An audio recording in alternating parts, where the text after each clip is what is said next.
Hey, composing gloves here. And the reason I wear the same shirt is because I specifically set aside shirts for tutorials because I like orange. So today we're going to be talking about inversions. Orange is the best. So inversions, C, E, G. We're going to start off with the C major chord, something easy peasy lemon squeezy. Now the root is C. Why? It's the C major chord. We've built the relationships based on C. C is the most important. So to make an inversion, this will go a long way towards making your music way more dynamic, like just so much better. You've probably seen chord progressions that sound pretty cool, but you didn't know that you didn't have names for some of the things that they were doing. So hopefully you'll be able to identify some new patterns. An inversion is simply when you have some other note. Technically, this is a root position, so it's not an inversion. It could be a root position inversion. That just sounds weird to me though. So I don't consider it an inversion. It's root position. So whenever C is in the bass, it is root position. So for example, we have C, E, and G in the C major chord because of the relationships. What if I put an E way up here? This is a major 10th. So is that different? No, it's not, because the octave relationship of E to the E down here, because this is an octave, we don't count this as like some other weird chord. We don't have a name for all of that. That'd be like ridiculous. So what instead, it's considered that if you were to bring this down here, it would still be a C major chord. It'd fit perfectly into that category. So this is still considered a C major chord. It just got an E in the up high. So, or a 10th. This is a 10th if you remember from our compound interval lesson. So from C, because C is still in the bass, it's still root position. So we could do some weird stuff up here. We could even put things that aren't there. It would change the name of the chord. Like if we were to do stuff like this would change the name of the chord, but it'd still be considered root if it was a C was the bass. So just so you know. So now let's talk about this. So if we take a C, what if we do this? What if we move the C up an octave? Well, we just established that it doesn't matter if it's up, because if we bring it back down, it's still considered a major C major. So this is called the first inversion. It is the first inversion specifically because the third is in the bass. That's why. So when the third is in the bass, it is a first inversion chord. Now here is the third inversion. Shocker. You simply move the third up here, up an octave. So now the G is in the bass. That's the lowest tone in our chord. And remember, any number of things could be going on up there. We could have more C's and E's and a number of other things. And as long as G is in the bass and it's still being based around C, it would be a C major second inversion. So this brings up an interesting point. What happens if we get rid of one of the notes? Well, academically speaking, if we're looking at this as an isolated thing, it's no longer a chord. Now it's just a harmony because we don't have three notes and we can't invert it really. We could just move the G above it and that would just create a new harmony. So that's why power chords, technically aren't chords. They don't contain properties that chords would contain, such as inversions.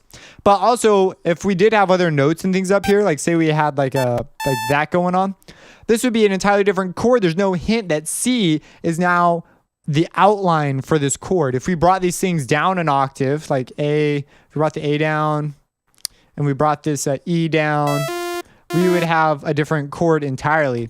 So, well, someone's pretty excited about that, if you could hear them. So, yeah. So it's important that we keep our notes there. If your notes disappear, now you can have something like this, like say you omit the third. And there are reasons why you would omit certain parts of a chord versus other parts, but they're there for other stuff. Now let's say you bring this part in at the second beat and you've played a C right here, and then you play like an A and a B, like passing tones or whatever. So technically we're going to do passing tones. This should be some sort of a... All right, never mind. I'm not going to get into this right now. So we have C and then we go G, C, but there's no third. How do I know this is C major? Let's make this an E. So this is an E.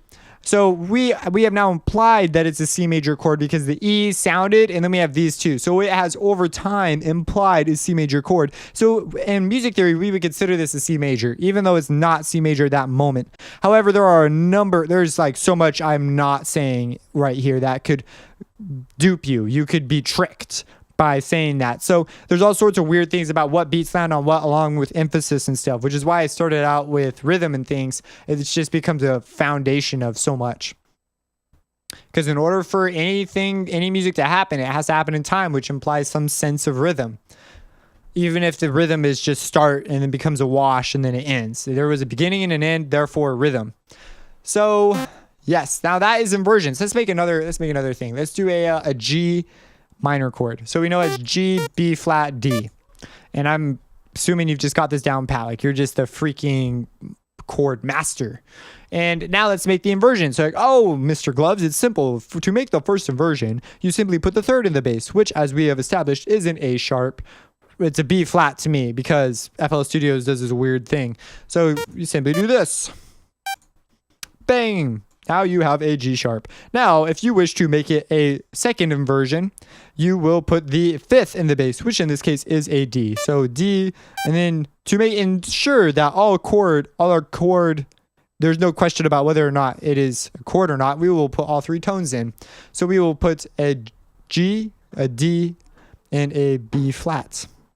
Or an A sharp, which, yeah, it's just a little bit confusing to think about it that way for me. If you watch the other videos, you'll understand why, because all the people who write music out are like, this is so confusing. Why would you do this? Why isn't it a B flat?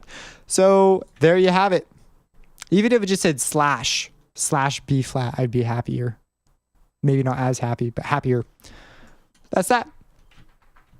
If you have any questions about inversions, let me know. Your assignment is to write out all your chords, at least as many as you could possibly handle in all the different ways, in multiple clefs.